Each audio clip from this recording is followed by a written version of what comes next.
Hey folks, welcome back to the feature crew. Super exciting week. O3-mini and O3-mini High just dropped.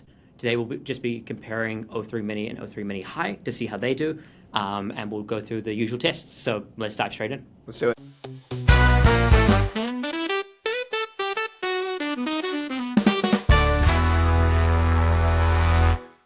So we're all set up here for our first test, which if you watch the channel, you know well. We're going to ask the models to both try their best to make a procedurally generated 3D planet. We're asking for a bunch of features like clouds and terrain, biomes. In the past, the best models have been able to do most of those features and have struggled to really get like clouds and atmosphere and really realistic looking terrain. So that's what we're looking for. O3-mini on the left just started writing the actual code and it's blazing through that, while O3-mini High on the right is still thinking. So do you know O3-mini still thought for 30 seconds, which is like, a relatively long time. Well, O3-mini is done, so let's see what it was able to do. Wow. Interesting. It's very Minecrafty. Yeah. I mean, it's not bad. I'm just like, we haven't seen it output like this before. It's a lumpy kind of planet. Usually we see like very deep blues for the sea and stuff like that. Those are the clouds getting cut off by the mountains. The Y level of the clouds is in the terrain. But this is pretty impressive. The clouds might be the best. Yeah, I think I definitely want to give it another prompt and see what it did. But first, let's check on O3-mini High and see what it was able to pull together. Yeah. And look, it's just wrapping up. It's just wrapping up. Oh, very interesting. Yeah, it's fairly night and day to me. I mean, this is more, it even looks more like Minecraft in terms of the different colors it's chosen. It's got a rotation speed thing at the top. Nice to see it picked up on that feature. The clouds see a little bit of are, atmosphere there. You can see some clouds going on. So to compare side by side, it looks like the scale is a little different, right? It almost looks like on the left, it's a larger planet. It's like a little more zoomed out. They're more like crunched together. Right, okay. So we're still seeing some oddity with like, you haven't really implemented water. Have they? Is there even a water level, or do they just color the terrain? It looks like they just colored the terrain. Yeah. Okay. So struggling with clouds a bit, but what a start. you can definitely see clearly the clouds. Mini High is looking way better to me. Yes, I definitely think Mini High is looking better, but Mini's attempt here is great. I want to call out that the water is moving. Yeah. And so this is why I want to see if we can reveal some more of that water, because it looks like the left attempt might actually have gotten better water. Like we don't even really see water on the right beyond coloring the ground. Right. Yeah. Whereas I know it's hard to tell on the left, but there's a little bit of water like there's like movement, there's waves, all right? So we want to improve it on both sides. We want to see like realistic looking water. On the left side, I think we just need to pull it up. On the right side, I think it needs to be added. We want the clouds to be more visible on both sides. We're going to let it take a pass at the terrain, making it more interesting and realistic. Yep. And then the last thing we're asking both models for is more controls. Like we have the controls for rotation speed up here. We've got those prompts ready, and we'll send off Mini High and Mini. Okay, yeah, that was really quick. O3-mini is already finished, so let's see. Interesting. Oh. Okay, so we did get an atmosphere effect. I can see a blue glow around the edge. It gave us control for water levels. We're still just getting that little dab of water kind of in the bottom right as it rotates. Yeah. It doesn't really look like. Can you click regenerate planet? Randomizes the noise or something, right? Yeah, it randomizes the noise, but it does seem like the water level is still mostly below the terrain. Yeah. I'll see if it can fix that. So grabbing the result from O3-mini High, we'll refresh this. Oh, look at those controls. Oh, we don't have a planet though. We don't have a planet. Oh no. Oh no, cannot. Clock. Let's give it that error. While O3-mini High fixed up its error, we're going to go ahead and see what O3-mini did. God, OpenAI needs to get better at naming models. It's so hard to track. Oh. All right. Now do water level ratio like max? Still struggling with that. Really struggles. We did get some. Like there's just those little pockets of water coming out. Yeah. So we can really, as far as we were able to get with O3 here, we can only really get these little pockets of water. So let's also see what O3-mini High was able to do. Yeah. Apparently that water problem is pretty hard. Oh, look at that. Hello. Oh. There we are. Now we're talking. I mean, this definitely does seem to be like. Wait, can you scroll in? Is that a water representation? Yeah, I mean it's moving. So you can see. Oh yeah, we got the moving water. It's got a cool sort of ripple effect going on. And now love we're the talking. Look at the clouds. Yeah, this is cool. Can we try to? And then I like the atmosphere. Like you can see that there's a distinct atmosphere effect. Hey. We've got a water Sunk planet. The entire planet. Now we've got mostly an island nation This here. is pretty impressive. I mean, this is good. So this looks like it actually has done a better job. That's a Can you big put water boy level cloud. down to, like, Can I put water level down to 0? yeah. So now we got a And now meatball. it's- Oh, and wow, and I want to note that it decided to do the poles as Wow. Yeah, icy poles. yeah, icy poles. Like it has a temperature level thing for Yeah, the yeah, biomes, Yeah. right? I mean, that's super impressive. The fact that it like the water's come up, so there's a little bit of green relative. Uh-huh. Like it actually knows that where the water is, you need a little beach, a little bit of green. This is very impressive, actually. Like it's kind of nailed the spec. Absolutely the best we've seen by Yeah. quite a There while. are definitely And- some interesting visual glitches on like how Yeah, it's yeah. calculated, Renderings- but just impressive. Dude, this is O3-mini, Yes. right? Like, Yes, correct. We do start to see that adding test time compute really makes a difference, which is unsurprising. I mean, to give O3-mini credit, it has done a pretty good job. Okay, now it's a very bikey planet. It also did Yeah. the icy poles. Yep. And then now you can kind of see all these little lakes. O3 was struggling with the sort of connection between, and this is something the models always struggle with. Okay, I'm going to write this code. Yeah. It's going to result in terrain that's this high, and therefore I need to place the water at the right level. Because both models are doing so well with it, we want to give them a real challenge that we don't usually give with this test. We want to see if they can make it first person, right? So if suddenly now we can go run around on these planets and play a game, and we're going to throw in some other stuff there. We're going to ask them to add trees and rocks and resource collection. We'll just see how far they can get in making it a real playable game. Yep. Sort of bonus round here. Whoa! Oh, And WA The is that a bad planet? Oh, the trees are on their side. well. There's no okay. The first person. Oh, Yeah, Oh, it you does do really- have a camera. You are moving around. You're kind of. Oh, Eric is as well. O3-mini high has completed. You're kind of. I guess you're an astronaut, kind of. I have to say the controls are very strange. Like it doesn't work. Can Yeah. you descend? But Oh, you're like a titan. Are you walking on this thing being like 100 stories tall? I am. Okay, so Yeah, it's really it got the vibe, but it didn't really implement No something that shot. works. I'm hoping O3-mini high did. Yeah. So this let's is give that a try. Okay, already a better start. I'm using my mouse to look around.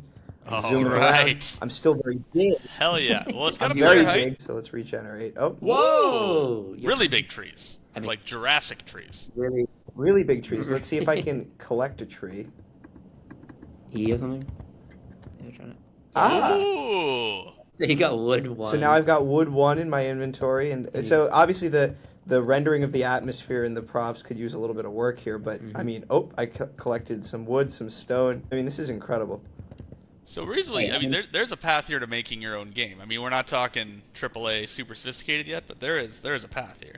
The fact that you can pick up wood and stone and move around, like, incredible.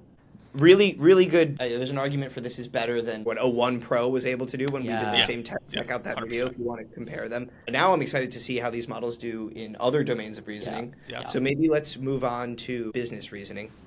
We'll get that set up now. So the next test, as we said, is business reasoning, and we wanted to give it a topical sort of scenario. So we're sending it a bunch of information, like the DeepSeek R1 paper, a bunch of information about how it was trained. We have the O3-mini system card. We have the analysis of both of the model classes' performance on the ArcAGI benchmark. We have model pricing for both models, and then we have a task for our assistants here, and they're going to look through all this data and then make detailed recommendations, projections, analysis on for a fictional company that needs to buy GPUs. Hoping for some really detailed charts in the output, and then we can take a look through their reasoning sort of visually and see how they're approaching this problem and then what their final recommendations are. Oh, here we go. There you go. So let's go ahead and execute the Python. What we've done is run all the charts that they generated, and then also pulled out its like recommendation section from the end. Same as before, we have O3-mini on the left, and we have O3-mini high on the right. Yep. So they both started by taking a look at the scores across models on ArcAGI. This is the benchmark that we gave it, but it makes sense. Like first, let's baseline and see how good each model is. Now, it's pretty much the same chart for both models, but what O3-mini high did in addition was it's graphing the percent, and you can see those via the height of the bars, Yeah. but it also added the price Yeah.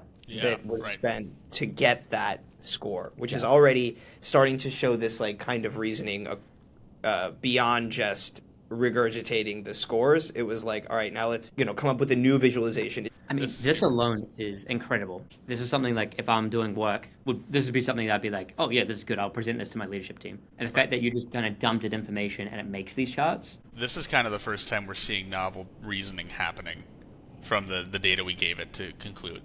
Like when we were seeing conclusions before, or even charts, they were pretty much just exactly regurgitating, not even thinking about how to cleverly lay them out to make a point. And o3-mini high here is making a case. O1 did a bit of it, right? Yeah. Like we saw the glimmers with O1 and doing some projections. I'm hoping we see Flickering more of candle. that. Yep.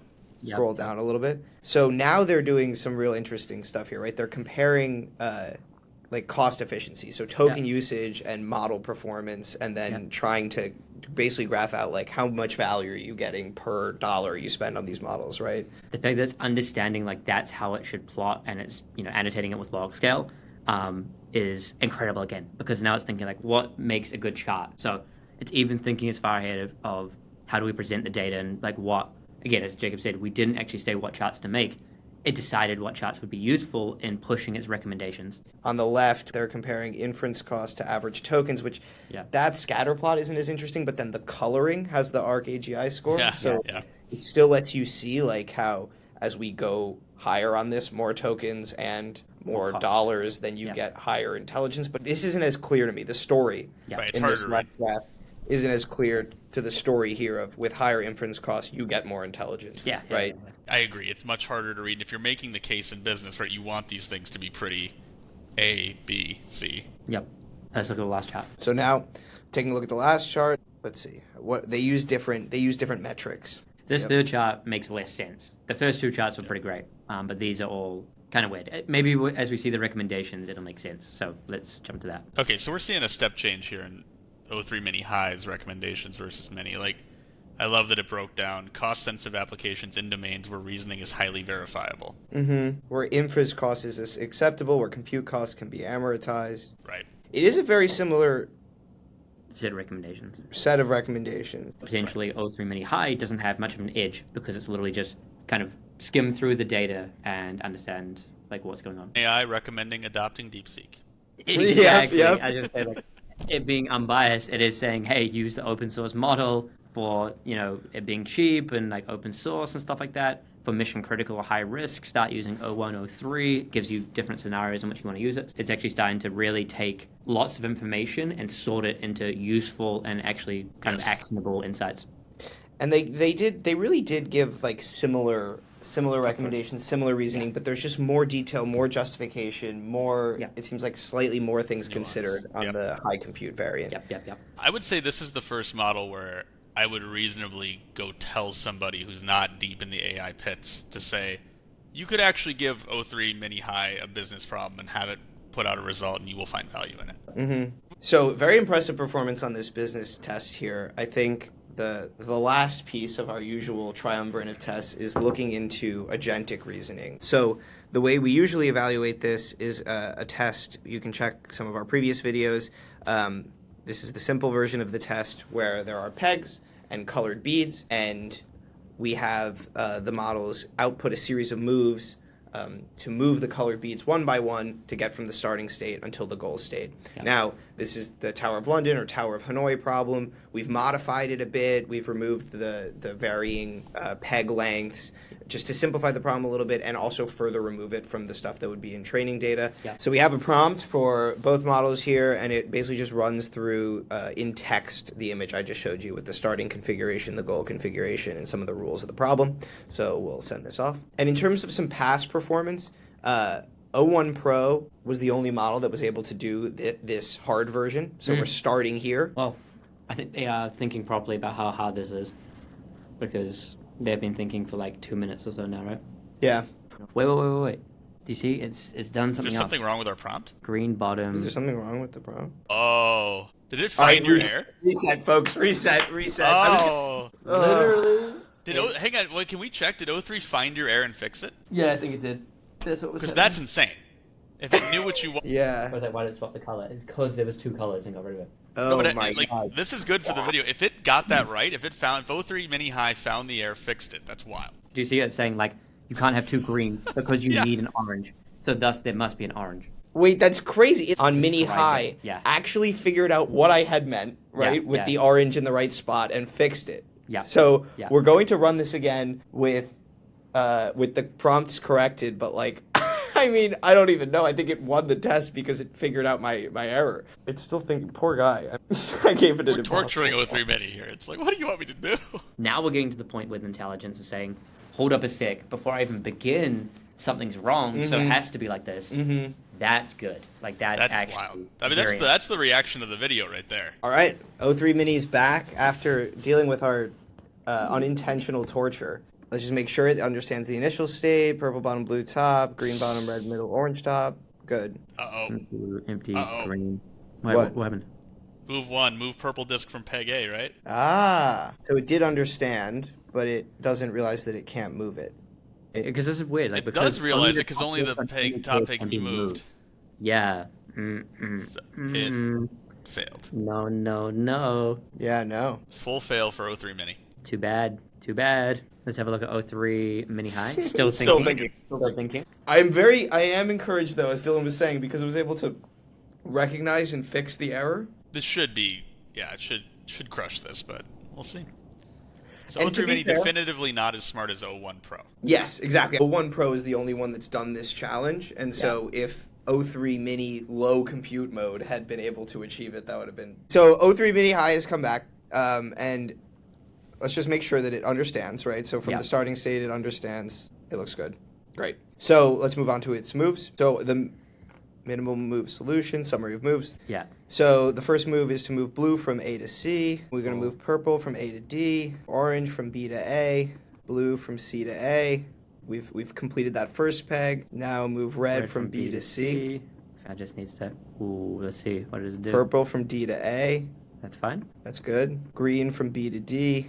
Green is now in the proper location. Move purple from A to D to complete the puzzle. Very well done. Very well done. Bravo. Again, to call out o1 Pro mode is the only thing that's ever been able to do this. Yep. Or ever been able to even get close. It gets close. Maybe we need to do a more detailed comparison between o3-mini high and o1 Pro mode because, wow. And I mean, frankly, this speaks to how strong test time computers, Mm-hmm. right? They're like now a smaller parameter model with more test time compute can now compete with something bigger. Like really this extra dimension of test time compute has been a game changer. But very impressive first impressions. o3-mini high, obviously knocking out the park. We can see definitely some differences. Like o3-mini high is generally performing better than o3-mini, but o3-mini is like a lot faster, exciting stuff. Chris, anything to add? What a start to the year. I mean, absolutely. I also just want to call out that the o3 models seem to, especially mini high, has been organizing its output really well. Like showing its reasoning and then summarizing it, making it super readable. So, yeah, I think we're in for quite the year. Definitely leave a comment if you got any tests you want us to do. And as always, if you like this video, give it a like. If you want to stay along with us, follow, subscribe to the channel. We're growing here, and we're excited to keep providing content for y'all. So thanks for watching. Thanks, everybody.